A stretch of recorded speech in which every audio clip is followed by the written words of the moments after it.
Let's kick things off from the backside, because the Sealion 7 knows how to make an exit look just as good as an entrance. The rear design is super clean, almost futuristic, with a full-width LED light bar stretching across the tailgate. At night, this thing looks absolutely premium. The tail lights have this sharp, crystal-like detailing that gives it a very high-tech vibe.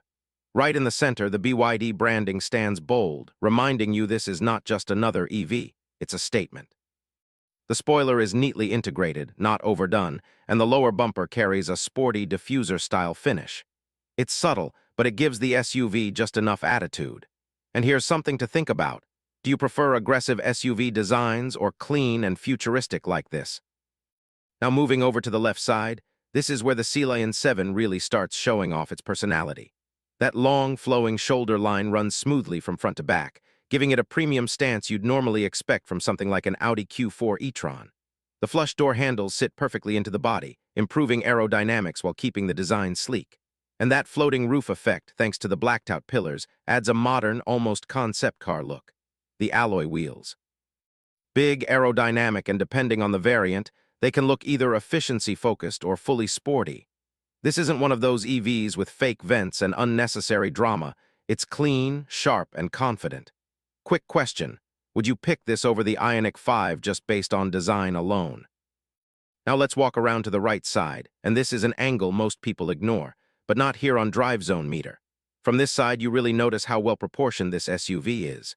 The wheelbase is long, the stance is wide, and that slightly coupe-like roofline gives it a sporty edge without ruining practicality. And that's important, because let's be honest, some SUVs like the Mustang Mach-E sacrifice rear headroom for style. But here, BYD has balanced both. You still get that sleek slope, but passengers in the back won't feel cramped.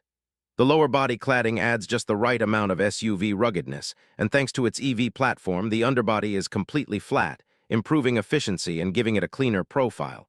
So here's something to ask yourself: style or space? Or would you rather have both like this? Now step inside, because this is where things get seriously impressive. The interior of the Sealion 7 feels more like a premium lounge than a mid-size SUV. Soft touch materials cover the dashboard, the stitching is clean, and everything feels thoughtfully designed. Right in the center is BYD's signature rotating infotainment screen, and yes, it still flips between landscape and portrait mode. It's smooth, fast, and honestly one of the best systems in the EV world right now. The digital driver display is sharp, animations are clean, and everything you need is right in front of you. Ambient lighting flows across the cabin, creating a calm, upscale vibe, especially at night. The seats, extremely comfortable, well-bolstered, and designed for long drives. And thanks to the EV platform, the rear seats get more legroom, a flat floor, and better airflow from redesigned vents. You also get multiple USB-C ports, wireless charging, smart storage spaces, and a panoramic sunroof that makes the cabin feel open and airy. Compared to rivals, this interior feels more refined than the Tesla Model Y and more premium than what you'd expect from Toyota. So let me ask you, minimalist interiors like Tesla or feature-packed cabins like this? Now let's talk about what's under the skin, because this is where the Sealion 7 gets really serious. It runs on BYD's Blade Battery technology combined with a cell-to-body structure. That's not just fancy wording, it actually improves safety, efficiency, and overall strength.